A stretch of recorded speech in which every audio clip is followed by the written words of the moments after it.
कई लोग कंफ्यूज होते हैं सीएस ऐसा तो नहीं कंप्यूटर साइंस है, बट देखिए ये बेसलेस क्वेश्चन जॉब है। में है। तो जॉब में एक सीएस बहुत इंपॉर्टेंट रोल प्ले करता है। राहें जहां तक जाएंगी राहगीर वहां तक जाएगा। अब तुम दरिया से ना पूछो कि नीर कहां तक जाएगा। खींच धनु को निशाना साधो अपनी मंजिल का। अब बाकी बाद में देखेंगे कि तीर कहां तक जाएगा। नमस्कार, आप सभी का बहुत स्वागत है बातचीत विद कॉर्पोरेट ऑफिसर्स के इस पहले एपिसोड में। और आज के इस एपिसोड के हमारे जो चीफ गेस्ट हैं गोरखपुर के one of the top most company secretary CS Rahul Goyal sir. तो सर आपका बहुत स्वागत है। Thank you. तो सर जब भी कोई स्टूडेंट सीएस स्टार्ट करना चाहता है या सीएस के बारे में सोचता है तो सबसे पहला प्रश्न उसके जहन में ये आता है कि सीएस होता क्या है, सीएस कहते किसे, ये सीएस क्या चीज होती है। पहले ये बताने से पहले मैं आपको ये बोलना चाहूंगा, जैसे दीपांशु जी ने बोला कि one of the top most company secretary, तो मैं बताना चाहूंगा कि मैं कंपनी सेक्रेटरी हूँ। जैसे कि बड़ी बड़ी उपलब्धियां होती है तब तो इंसान की व्यक्तित्व ही वो होती है कि उपलब्धि को भी छोटे स्तर से दिखलाता है। तो ये सर आपकी मानता है कि आप अपने आप को कह रहे हैं, लेकिन वास्तव में जो आपकी उपलब्धि है सराहनीय है, गोरखपुर में बेहतरीन कार्य कर रहे हैं। अब अमृत जी, जैसे आपने पूछा सीएस क्या होता है, सबसे पहले तो आप ये जानिए सीएस मतलब होता है कंपनी सेक्रेटरी। कई लोग कंफ्यूज होते हैं सीएस ऐसा तो नहीं कंप्यूटर साइंस है, बट ये ऐसा नहीं है। ये कंपनी सेक्रेटरी है और ये हमारा जो इंस्टीट्यूट है, the institute of company secretary of India, इससे ये गवर्न होता है। और अब को मैं अपने इंस्टीट्यूट के बारे में बताना चाहूंगा थोड़ा कि the institute of company secretary of India ये पार्लियामेंट द्वारा एक एक्ट द्वारा पारित किया गया है 1980 में। ये एक स्टैच्यूटरी बॉडी है और ये एक स्टेब्लिश एक गोल के साथ हुई है, जिसका मोटो है, विजन है, मिशन है। मोटो है हमारा to speak the truth, abide by law, which means कि हमको सच बोलना है और रूल एंड रेगुलेशन जो लॉ के हैं वो फॉलो करना है। और जो हमारा विजन है वो है to be a global leader in corporate governance. और जो मिशन है हमारे इंस्टीट्यूट का वो है to produce high calibre professional in facilitating corporate governance. तो अब सीएस वो होता है जो हमारे इंस्टीट्यूट के द्वारा प्रिस्क्राइब जो हमारे जो कोर्स हैं उसको पास करता है, तो उसको हमारा इंस्टीट्यूट डिग्री देता है, फिर वो सीएस बनता है। और इसमें भी कई स्टेजेस हैं, जैसे स्टेज 1 है सीएसईटी आपको करना रहता है, वो आप चाहो तो इंटर के बाद भी कर सकते हो। तो फर्स्ट स्टेप ये है। फिर सेकंड स्टेप आता है एग्जीक्यूटिव प्रोग्राम, तो उसमें स्टूडेंट को पास करना रहता है। फिर अब इसके बाद स्टूडेंट के पास 2 ऑप्शन आ जाता है, चाहे वो फाइनल पहले दे दे या ट्रेनिंग के बाद दे, या दोनों साथ साथ कर ले, जैसा स्टूडेंट की मर्जी होती है। बिल्कुल, कहीं ना कहीं तो मन में रहता है ये स्टूडेंट के कि सीएस बनते कैसे हैं। बड़ा बेहतरीन तरीके से सर ने जवाब दे दिया कि 3 स्टेजेस है जिनसे होकर उनको गुजरना पड़ता है। अगले सवाल में हम लोग पढ़ते हैं तो स्टूडेंट के मन में कहीं ना कहीं ये अक्सर जो भी लोग होते हैं सीएस प्रैक्टिस करते हैं उनके मन में ख्याल होता है कि आखिर काम क्या होता है सीएस का, सीएस करता क्या है। क्योंकि सीए का तो आमतौर पर लोगों को चर्चा रहता है कि अकाउंटेंट है, मैनेज करता है, लेकिन सीएस का वर्क क्या होता है सर। सीएस का वर्क देखिए, पहले तो ये आपको मैं बता दूं, सीएस बनने के बाद हर कोई, उसके पास 2 ऑप्शन होता है, या तो वो प्रैक्टिस में जा सकता है या जॉब में जा सकता है। तो उसी अकॉर्डिंग फील्ड बढ़ जाती है। अब मान लीजिए आप जॉब में हैं, तो जॉब में एक सीएस बहुत इंपॉर्टेंट रोल प्ले करता है। वो एक कंपनी का की मैनेजर पर्सन होता है, उसको कंपनी के सारे टैक्सेशन लॉ, कंपनी लॉ और सेबी लॉज जैसे जो एक्ट एप्लीकेबल है वो सारे करना रहते हैं। बोर्ड मीटिंग अरेंज करता है, ईच एंड एवरीथिंग सीएस पे डिपेंड करता है। अब प्रैक्टिस में अगर आप आएंगे तो प्रैक्टिस में scope to the sky limit है। जितनी आपको नॉलेज है उतना आपका प्रैक्टिस का स्कोप है। आप चाहो तो टैक्सेशन में प्रैक्टिस कर सकते हो, उसके बाद कंपनी लॉ में प्रैक्टिस कर सकते हो, सेबी में कर सकते हो। और रिसेंटली आप लोग देखो एसएमई आईपीओज आ रहे हैं बहुत सारे, तो उसमें सबसे इंपॉर्टेंट रोल होता है सीएस का, जो कि उसको अच्छे से गवर्न करके एक लाता है कि आईपीओ आए और सारा उसका कंप्लायंस पूरा हो। तो ये होते हैं सबसे इंपॉर्टेंट रोल। और आप इन शॉर्ट समझ सकते हो सीएस क्या है। सीएस एक कंपनी को जन्म देता है और उसको एंड तक करने का पूरा काम सीएस का होता कि जो भी इंटरनल फंक्शंस होते हैं कंपनी को, उसको एक सीएसई बैकएंड में लीड कर रहा होता है। है। यस, तो सीएस कहीं ना कहीं आपकी बातों से ऐसा लगा कि एक ऐसा प्रोफेशनल है जिसके पास लॉ की एक्सपर्टीज है और वो जितने भी कॉर्पोरेट लॉज हैं उनका कंप्लायंस इंश्योर करता है। इसके साथ साथ सीएस की तमाम सारी अपॉर्चुनिटीज है, वो अलग अलग फील्ड्स में, अलग अलग सेगमेंट्स में काम कर सकता है। एक प्रश्न अक्सर देखता हूं मैं, सोशल मीडिया पे घूमता रहता है, लोग का कंसर्न है कि सीएस में स्कोप बहुत कम है। ये बात किस हद तक सही है? अमृत जी, ये मैं आपसे ये बोलूं, ये आदमी की सोच के ऊपर है। ऐसा स्कोप कोई कम नहीं है, चाहे आप वो जॉब में लीजिए, चाहे आप प्रैक्टिस में लीजिए, दोनों में स्काई लिमिट स्कोप है। जितनी आपकी कैपेबिलिटी है उतनी आपकी वो है, स्कोप है कंपनी सेक्रेटरी का। आप किसी में भी जाइए, चाहे प्रैक्टिस में चले जाइए, चाहे जॉब में चले जाइए। अगर आदमी पॉजिटिव माइंडसेट के साथ जा रहा है तो उसके लिए हर जगह स्कोप ही स्कोप है। अगर कोई सोच के ही बैठ जाए कि कुछ नहीं है तो फिर उसके लिए तो कोई कुछ नहीं कह सकता है। आजकल कुछ यूट्यूबर्स ऐसा वीडियोस में कहते हैं कि कुछ ऐसे कंपनी सेक्रेटरीज हैं जिनकी सैलरी 20 से 25 हजार रुपए पर मंथ। ये आपकी बात देखिए, अब जो कहते हैं मैं उनके ऊपर तो कुछ नहीं कह सकता, बट स्टार्टिंग एक क्या है, स्टार्टिंग एक किक है। स्टार्टिंग में आपको हो सकता है कि कम पैकेज मिले, लेकिन जैसे जैसे आप अपने आप को प्रूफ करते जाओगे तो एक आपको हाइक बहुत अच्छी मिलेगी। यहाँ ऐसे भी एक कंपनी सेक्रेटरीज हैं जो जॉब में 1 CR से ऊपर कमा रहे हैं, और ऐसे भी हैं जो स्टार्टिंग में 1 लाख भी कमा रहे हैं। तो हम उनको क्यों देखें जो 20-25 हजार कर रहे हैं। अब उनकी नॉलेज के ऊपर डिपेंड करता है कि उनकी नॉलेज कैसी है। यानी सीएस में अगर आप स्कोप देखना चाहते हैं तो स्कोप आपके स्किल और आपके नॉलेज पर डिपेंड करता है। एकदम, किसी भी फील्ड में आप जाएं तो हर फील्ड में आपका स्किल और नॉलेज ही आप जब आएगा तभी आपका वो वहां पर स्कोप बनेगा। कहीं ना कहीं इस समय एक सवाल ये भी कि इम्पोर्टेंस क्या है इस समय सीएस का? इंपॉर्टेंस बहुत है। आप अगर देखो तो कॉर्पोरेट गवर्नेंस पे गवर्नमेंट बहुत फोकस है, उसका ट्रांसपेरेंसी पे बहुत फोकस है। तो उसमें एक कंपनी सेक्रेटरी बहुत की रोल प्ले करता है कि सारे कंप्लायंसेस जो जो गवर्नमेंट के हैं वो सारे फुलफिल हो, टाइमली हो, तो जिससे गवर्नमेंट का जो कॉर्पोरेट गवर्नेंस का एक पॉलिसी है वो और इफेक्टिवली स्मूथली चले। हम बात करें एवरेज स्टूडेंट की, जो औसत दर्जे का स्टूडेंट होते हैं, मतलब विद्यार्थी होते हैं, हमारे वहाँ अक्सर एवरेज ये मिलते हैं। तो अगर वो अपने मन में सोच रहा हो कि मुझे सीएस करना है, तो सर रियलिटी बताइए, क्योंकि वो चीज आप कर चुके हैं, कि वो कितने अटेम्प्ट में सीएस क्वालिफाई कर सकता है? देखिए दीपांशु जी, पहले तो मैं इसमें बता दूं, अटेम्प्ट कोई मैटर नहीं करता है। सबसे बड़ी चीज ये आदमी को सोचना ही नहीं चाहिए। ये थोड़ा कोर्स है, ये बहुत टैक्सेशन का है, इसमें फील्ड है, सेबी की है, तो ये टफ कोर्स भी है। लेकिन अगर स्टूडेंट चाहे तो इसको एक अटेम्प्ट में भी कर सकता है, चाहे एवरेज स्टूडेंट हो, इससे नहीं मतलब होता है। अगर उसको अटेम्प्ट लगते भी हैं, अल्टीमेटली जिस दिन वो सीएस बन के निकलेगा उसके आगे एक बहुत बड़ा खुला आसमान होगा, वो कहीं पर भी जा सकता है। Attempt doesn't matter in this professional courses. यानी अटेम्प्ट से कुछ लेना देना नहीं है, बस आपको हाँ, सीएस की डिग्री लेनी है। हमको अपने आप को स्ट्रांग रखना है, पॉजिटिव होना है, कि ये नहीं कि हम इस बार अटेम्प्ट में फेल हो गए तो हम अगले अटेम्प्ट प्रयास नहीं करेंगे।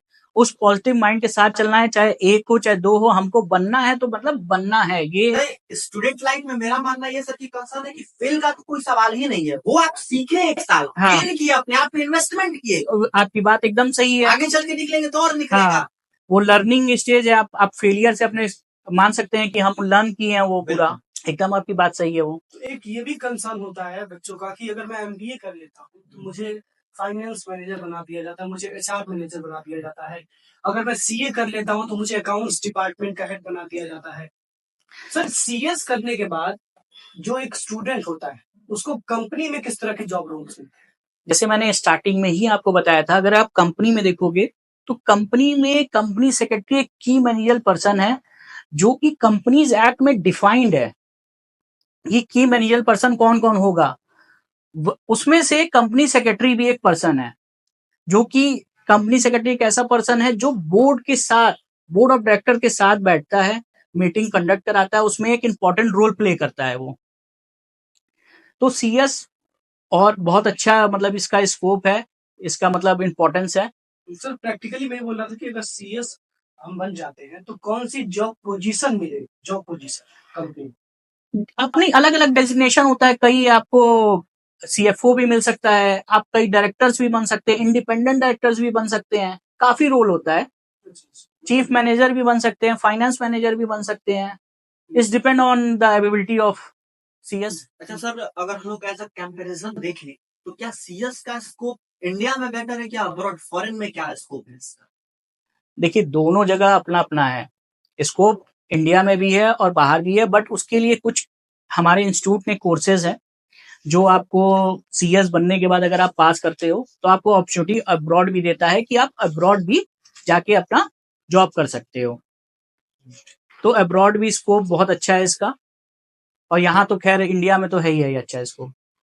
अच्छा, ऐसा बच्चों का मानना है और यूट्यूबर्स भी ऐसा बार बार बोलते हैं कि सीएस करने के बाद एलएलबी नहीं किया तो सीएस की डिग्री किसी काम की नहीं। ये बात कहाँ तक सही है? नहीं, देखिए, ये बात एकदम वो नहीं है कि एलएलबी नहीं किया, एमबीए नहीं किया तो बेकार है।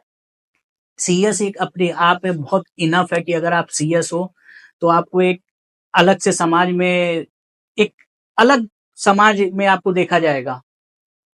तो आप ये अगर एलएलबी करते हो, एमबीए करते हो या सीएस या जो भी आप करते हो, तो ये आपके लिए एडवांस होंगे लाइफ में, आपकी वैल्यू में एडवांस होंगे। तो अगर आप कर रहे हो तो आपको अच्छी चीज है, ये तो आप नॉलेज गेन कर रहे हो। बट सीएस एक इनफ है कि आप अपना अच्छे से जीवन व्यतीत कर सको और सारी चीजें कर सको। अच्छा, इस समय देख रहे हैं एआई का जमाना चल रहा है। हाँ। अभी हाल ही में चाइना ने डीपसीक एआई बना दिया, कहीं ना कहीं पूरे दुनिया में गए हैं तो पूरे विश्व में तबाही मच गया कि भाई ये एआई का जमाना चल रहा है। तो क्या एआई का इम्पैक्ट सीएस प्रोफेशन में भी है? देखिए, मैंने जैसे आपको बताया मैं पॉजिटिव माइंडसेट का आदमी हूँ, तो मैं एआई को भी पॉजिटिव वे में ही लेता हूँ कि हो सकता है एआई क्या है कि हमारे लिए बहुत अच्छा साबित हो, कि हमारी वर्किंग एफिशिएंसी और बढ़ जाए। जो जैसे हम लोग ह्यूमन है, कुछ एरर्स होती है तो उसके हेल्प से वो एरर दूर हो जाए, और जो काम हम लोग मान लीजिए 10 मिनट में करते हैं वो काम हम 2 मिनट में करने लगे तो नंबर ऑफ वर्क भी बढ़ेगा, एफिशिएंसी भी बढ़ जाएंगी हमारी। और सर, तो मैं एआई को इस पॉजिटिव वे में लेता हूँ कि ये हमारे लाइफ में और अच्छी चीजें लेके आएगा। ये तो कहीं ना कहीं आपकी मानता है कि हर चीजों को एक माइंडसेट पॉजिटिव लेके चलना वास्तव में बहुत बेहतरीन ये आपकी है कि मतलब निगेटिविटी में पॉजिटिविटी को ढूंढ लेना वास्तव में इंसान के इंसानियत की पहचान है। तो वही आदमी को ना पॉजिटिव ही होके सोचना ही चाहिए, तभी वो कुछ कर पाएगा आगे। एक ये भी क्वेश्चन होता है एक स्टूडेंट के मन में कि सीएस करने के बाद अगर मैं स्टेबिलिटी चाहता हूँ, क्योंकि आजकल प्राइवेट कंपनीज में एक इंसान को हायर किया जाता है फिर उसको निकाल दिया जाता है, स्टेबिलिटी नहीं रहती है। तो क्या सीएस के लिए कोई गवर्नमेंट जॉब भी होती है? क्या सीएस गवर्नमेंट जॉब भी कर सकता है? एकदम बिल्कुल गवर्नमेंट जॉब भी होती है। आप कुछ वैकेंसीज ऐसी भी गवर्नमेंट की होती है कि सीधे उसमें बोलते हैं कि अगर आप सीएस हैं तो आप आइए इंटरव्यू दीजिए, वॉक इन इंटरव्यू टाइप की होती है। जी। और आपको और भी गवर्नमेंट जॉब में अगर आप सीएस की हो तो आपको प्रेफरेंस पहले दी जाएगी। जी। तो गवर्नमेंट जॉब्स में भी आपके लिए बहुत है स्कोप इसमें, सीएस में। यानी सीएस एक गवर्नमेंट जॉब भी कर सकता है। एक ये भी होता है कि सर सीएस बनने के बाद हमारे पास दो अपॉर्चुनिटीज है, दो रास्ते खुल जाते हैं। पहला रास्ता कि हम एम्प्लॉयमेंट के लिए जा सकते हैं, किसी कंपनी में नौकरी कर सकते हैं, जैसा कि आपने बताया कि कंपनी सरकारी भी हो सकती है, कंपनी प्राइवेट भी हो सकती है, पब्लिक भी हो सकती है। एक स्टूडेंट को एम्प्लॉयमेंट में जाना चाहिए या फिर दूसरा जो ऑप्शन होता है प्रैक्टिस करने का, पीसीएस बनने का, प्रैक्टिसिंग कंपनी सेक्रेटरी बनने का, इसमें से दोनों में से कौन सा ज्यादा बेस्ट ऑप्शन होता है स्टूडेंट? दोनों देखिए अपने आप में बेस्ट है, बट थोड़ा जैसे मैं एक प्रैक्टिसिंग सीएस हूँ, तो मैं मानता हूँ कि प्रैक्टिस में क्या होता है ना कि नॉलेज आपका और वर्क का अनलिमिटेड वो होता है, स्कोप होता है, लर्निंग स्केल बहुत ज्यादा है प्रैक्टिस में। जी जी। तो ये स्टूडेंट अपने लाइफ जो स्टडी लाइफ वो होती है उसमें ये डिसाइड उसको कर लेना चाहिए कि हमको क्या मतलब बेटर करना चाहिए, कि हमको जॉब में जाना चाहिए कि प्रैक्टिस में आना चाहिए। प्रैक्टिस में थोड़ी लाइफ टफ होती है क्योंकि उसमें डे एंड नाइट हम लोग का टाइम का हम लोग का कोई वो नहीं रहता है कि कब होता है। और जाहिर सी बात है जॉब में एक टाइम फिक्स जॉब है। मतलब प्रैक्टिस में जो अपॉर्चुनिटीज है वो बहुत ज्यादा है, हाँ, बहुत सीखने ज्यादा। को बहुत कुछ मिलता है और एम्प्लॉयमेंट भी बेहतर है, वो बच्चे के आपकी प्रेफरेंस। आपकी जितनी नॉलेज है आप प्रैक्टिस में आप उतनी इफेक्ट, आप जितने मान के चलिए आप सेबी लॉ में प्रैक्टिस कर सकते हो, कंपनी लॉ में प्रैक्टिस कर सकते हो, जीएसटी लॉ में प्रैक्टिस कर सकते हो। ये आपकी नॉलेज और स्किल पे डिपेंड करता है। ये कंसर्न होता है बच्चों का कि ज्यादा पैसा कहाँ से बनाया जा सकता है, प्रैक्टिस से कि एम्प्लॉयमेंट से। परफेक्ट। नहीं देखिए, मैं तो सजेस्ट करूंगा कि स्टूडेंट को आप लोग समझाइए पैसे के पीछे ना भागे, स्किल्स के पीछे पहले स्किल्स के पीछे भागे तो पैसा अपने आप ही आएगा। अच्छा, ये जो इंटर्नशिप का ख्याल आता है, मतलब इसको करने का कब समय होता है, प्रोफेशनल्स के बाद या फिर एग्जीक्यूटिव के बाद ही करना चाहिए? देखिए ये मेरा अपना पर्सनल व्यू है, तो ये किसी के ऊपर वो नहीं है। मेरे मानने के हिसाब से कि स्टूडेंट को साथ ही साथ करना चाहिए इंटर्नशिप, क्योंकि कुछ ऐसी सब्जेक्ट्स हैं जो प्रैक्टिकल नॉलेज भी देता है, तो वो चीजें लर्निंग बहुत इजी हो जाती है। तो इवन मैंने भी ऐसे किया था, एग्जीक्यूटिव पास करने के बाद ही मैंने अपना ट्रेनिंग ज्वाइन किया था। तो ये मेरा मानना है। और पेपर्स होते हैं, जैसे मान लीजिए कंपनी लॉ का पेपर है, तो आप वो कुछ करते करते चीजें बहुत सारी आप कंपनी लॉ के बारे में जान लेते हैं। ड्राफ्टिंग है, ड्राफ्टिंग स्किल आपकी अच्छी हो जाती है प्रैक्टिस में। तो ये मेरा पर्सनल है, बाकी ऑप्शन एज पर हमारे इंस्टीट्यूट की गाइडलाइन के हिसाब से दोनों है। चाहे आप कोर्स पूरा खत्म करने के बाद भी आप ट्रेनिंग ज्वाइन कर सकते हो, या पहले जैसे स्टूडेंट के ऊपर है वो है। बिल्कुल। At last but not the least, क्योंकि सवालों का सिलसिला तो लगातार चलते ही रहता है, ये इंडस्ट्री में सीएस की डिमांड एक्चुअल में है? सीएस की डिमांड इस समय बहुत ज्यादा है। अगर आप देखो, हर एक कंपनी में एक सीएस चाहिए, कि अगर आपको उसको अच्छे से चलाना है तो एक सीएस चाहिए जो कंपनी के पूरी डे टू डे पूरी फंक्शन देखे, लॉज कंप्लायंस देखे। अब आप देखो, अगर आप देखोगे एसएमई आईपीओज आ रहे हैं बहुत, तो एक उसमें की रोल प्ले करता है कंपनी सेक्रेटरी कंपनी का। सर ऐसा स्टूडेंट्स का मानना है कि हमारा जो इंस्टीट्यूट है, institute of company secretaries of India, ये इंस्टीट्यूट सीएस को प्रोड्यूस करता है according to demand and supply. मतलब जितनी डिमांड होती है सीएस की, उतनी ही सीएस की सप्लाई होती है मार्केट में। तो पहला तो ये क्वेश्चन। दूसरा क्वेश्चन ये कि अगर ये बात सत्य है कि सच में डिमांड के बेसिस पे सीएस की मार्केट में सप्लाई होती है, तो सीएस की इंडस्ट्री में डिमांड कितनी? देखिए ये बेसलेस क्वेश्चन है। कोई भी इंस्टीट्यूट ऐसा कुछ नहीं करता है, डिमांड और सप्लाई के बेसिस पे काम करता है। एग्जाम होते हैं, प्रॉपरली कंडक्ट होते हैं एग्जाम, स्टूडेंट उसमें बैठता है और उसमें लिखता है, पास होते हैं। कभी रिजल्ट आपका 24% भी जाते हैं, कभी 50% भी जाते हैं। वो टोटल स्टूडेंट के ऊपर डिपेंड करता है। इंस्टीट्यूट का इसमें कोई रोल नहीं रहता है कि वो डिमांड के अकॉर्डिंग सप्लाई देता है। ये एक वो दुकान नहीं है कोई।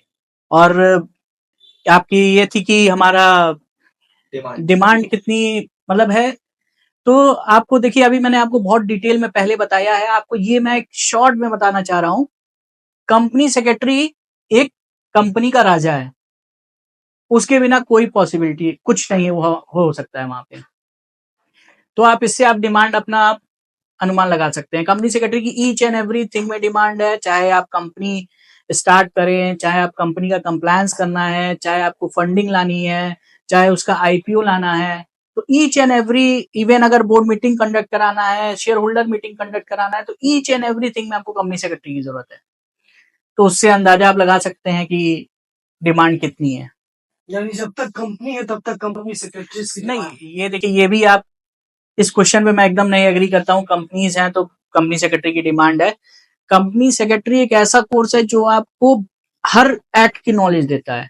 चाहे आप टैक्सेशन में हो, चाहे सीएस में हो, चाहे सेबी में हो, चाहे लेबर लॉ में हो, ये आपको एक प्लेटफॉर्म देता है। आप फिर आपको चॉइस करना है कि किसमें आपको जाना है।